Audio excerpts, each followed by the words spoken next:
Alright guys, hope you're good. Ilpo from Resound Sound. Reference listening is one of the best things you can do to improve your skills in music production and mixing. Today we're gonna take a look at one of the tools that has really helped me immensely over the years, the Magic AB.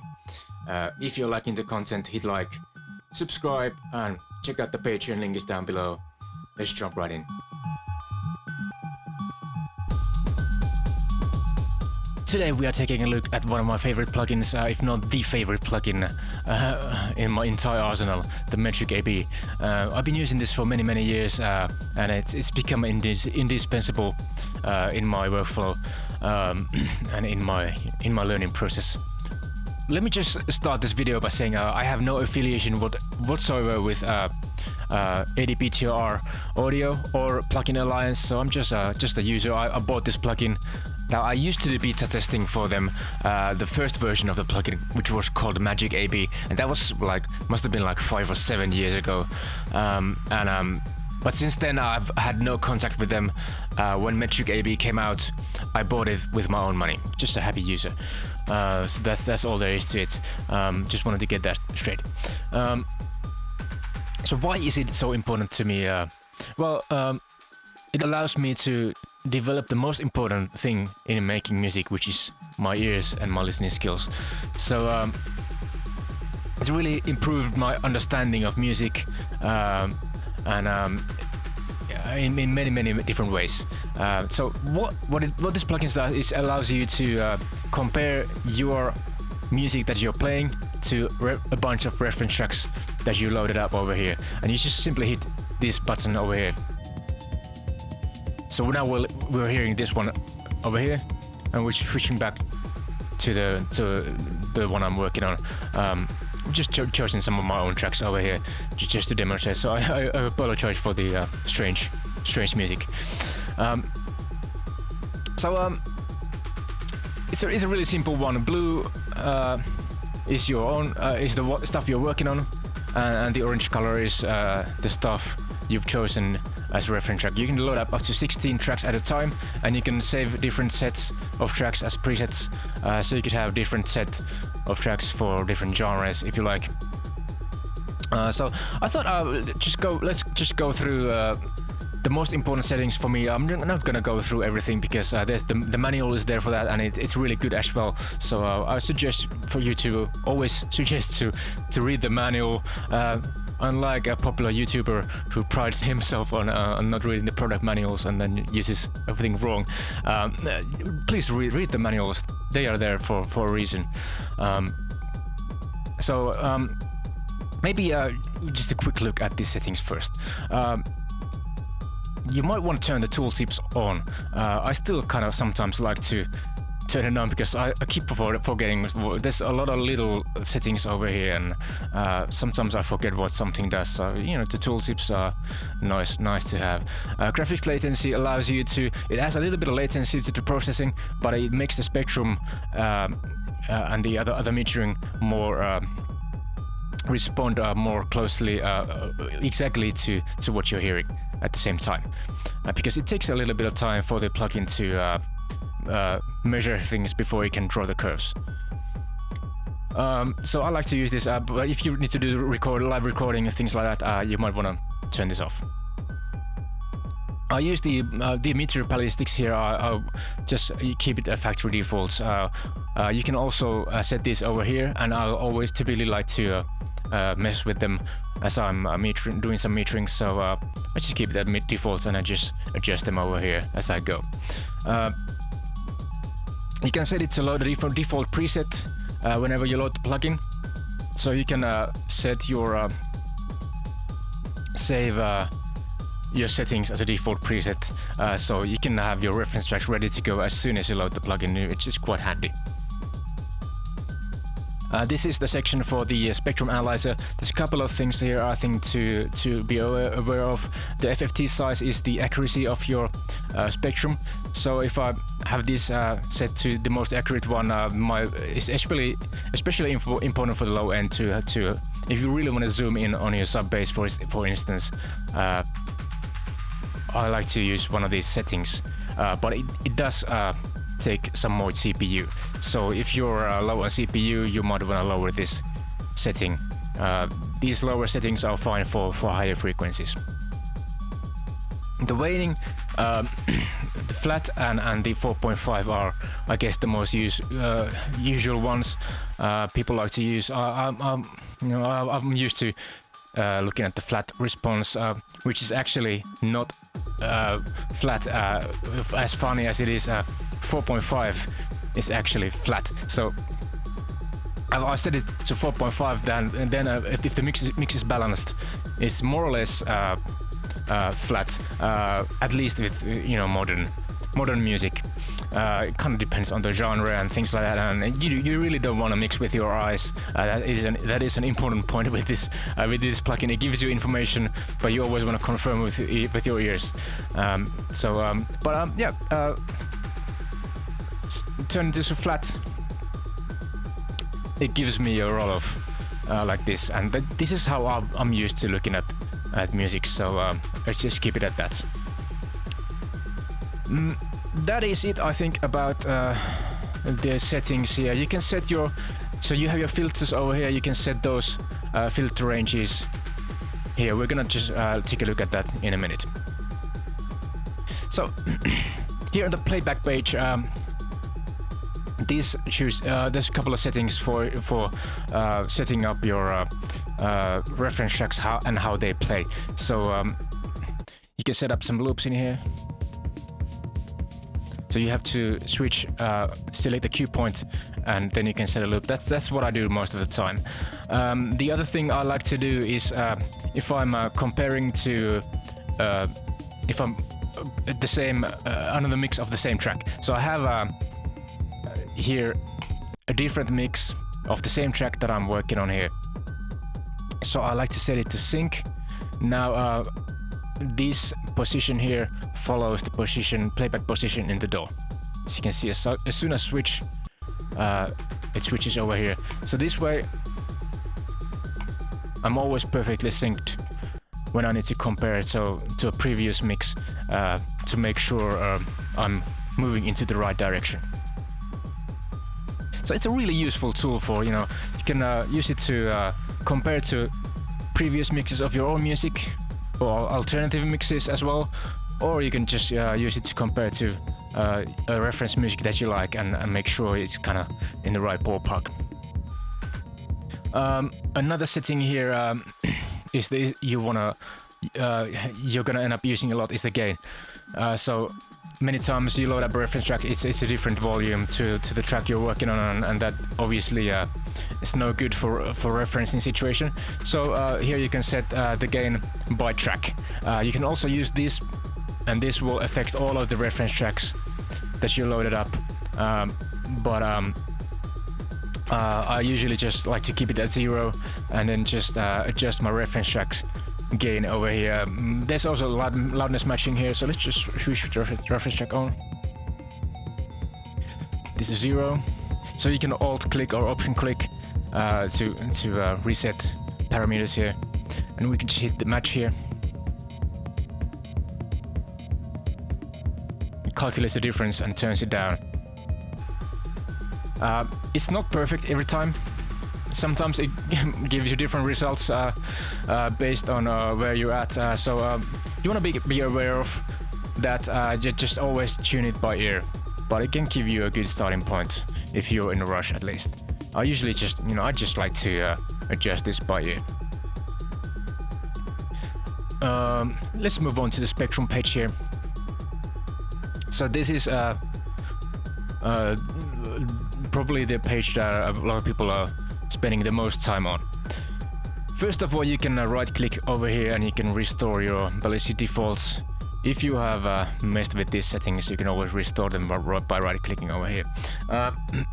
Now, what this shows is you've probably seen this on 1,000 plugins, the spectrum curve. This is your low end, this is your high end, and everything in between. Now you can set it to show the track you're working on, or your reference track also, side by side, or you can have them layered.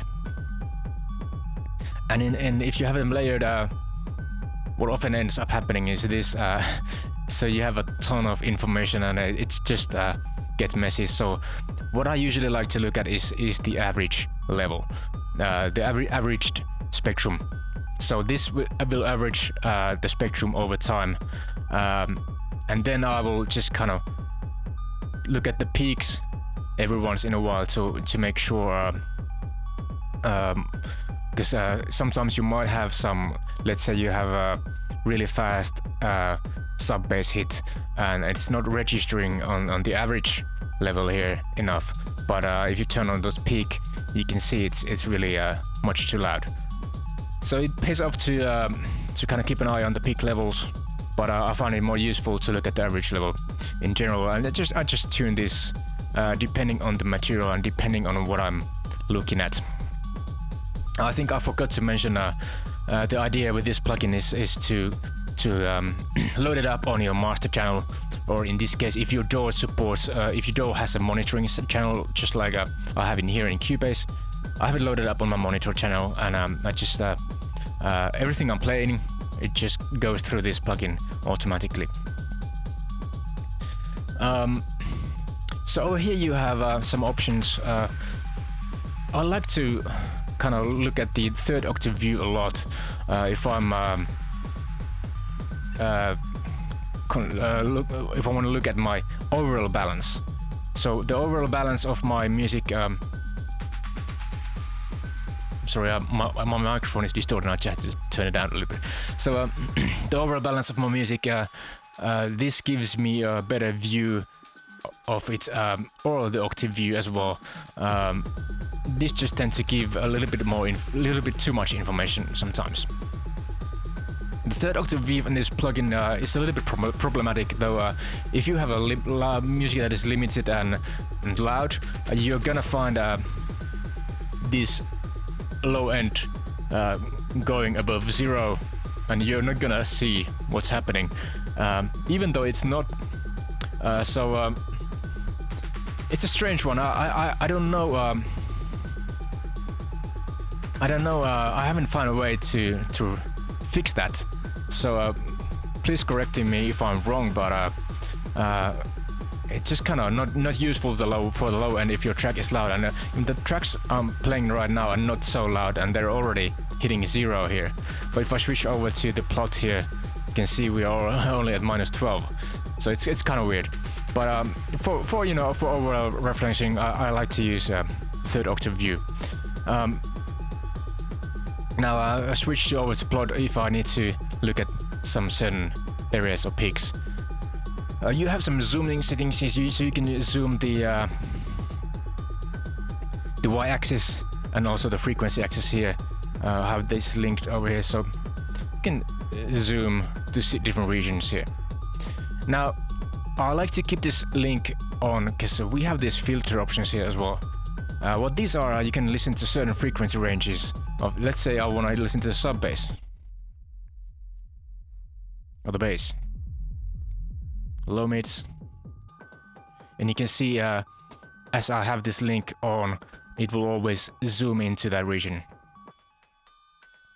and you can set the frequency areas here in the settings to whatever you like. You also have an option to change the slope of the filter over here as well. Moving over to correlation page. This is the phase correlation. So let me just switch to single view, and I like to use the third octave view here. I think it's more useful. So this just shows you a representation of the phase by frequency. So you have your low end here, you have your frequency readings over here, and your highs. And as you can see, if you're not familiar with phase, if you're going below 0, it means you're going out of phase. So you kind of want your phase in most situations to stay in this region where it's safe.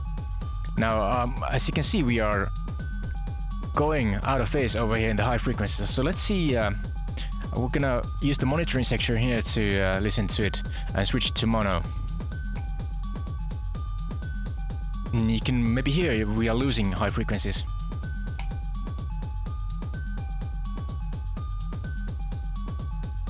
So it's a really useful tool to have this monitoring section here. So this one sums things to mono. I also use a lot for listening to the sides. So you can listen to the stereo component of your signal. Now you have your full spectrum phase here, but I don't find myself looking at that so much. I just like to look at the phase by frequency. Stereo image, pretty straightforward stuff. You just have a representation of the stereo image, by frequency, again, how wide it is and where it is averaging. It's just straightforward stuff. You can also change this. Maybe sometimes you might want to look at the plot, and you can also always layer stuff with your reference track to see how it compares. It's quite useful. So what this means is the low end of my track is pretty much mono until 200 Hz. It starts to get wider over there. Dynamics page. This shows you the peak to short-term ratio, so the PSR reading. So it's not a metering of your loudness. It's a metering of how dynamic your music is.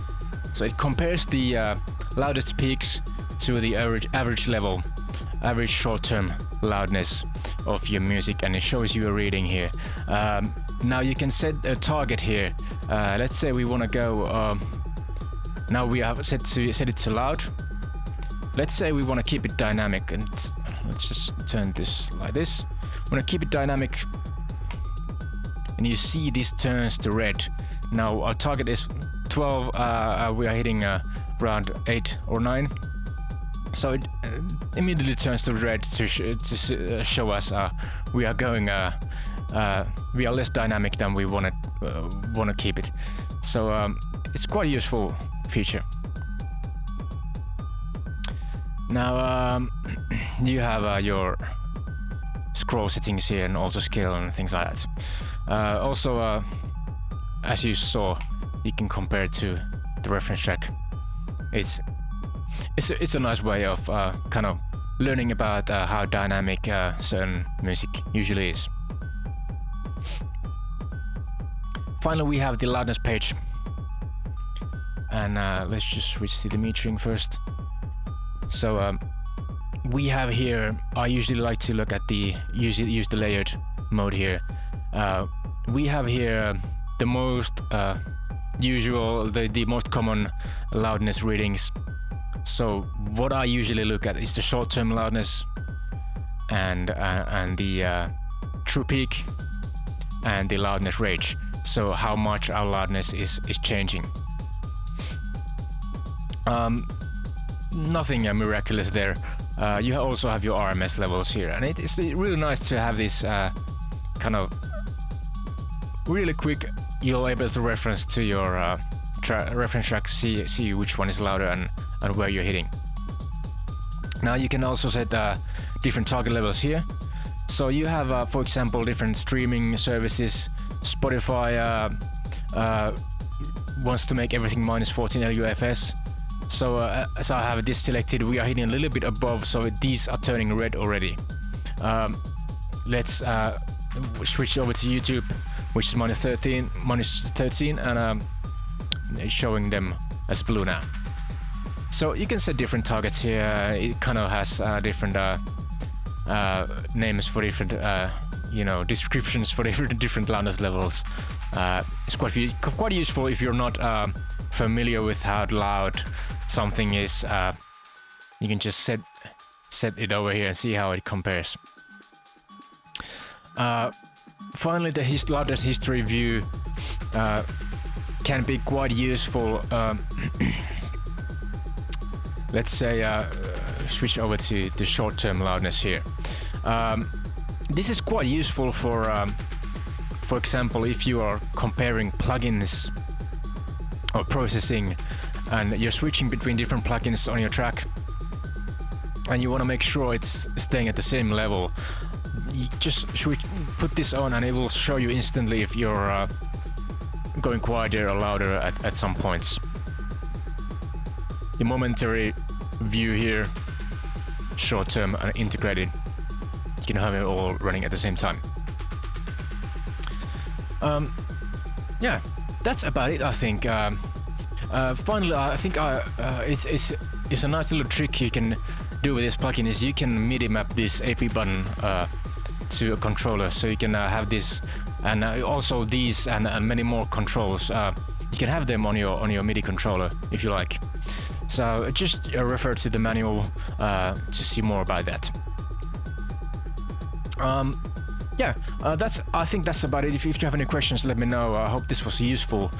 As I said, I'm not gonna go through every little detail. Just check out the manual. It's there for that. I'm gonna post if you're interested in seeing what reference tracks I'm actually using in my productions. I'm gonna do a post about that on my Patreon.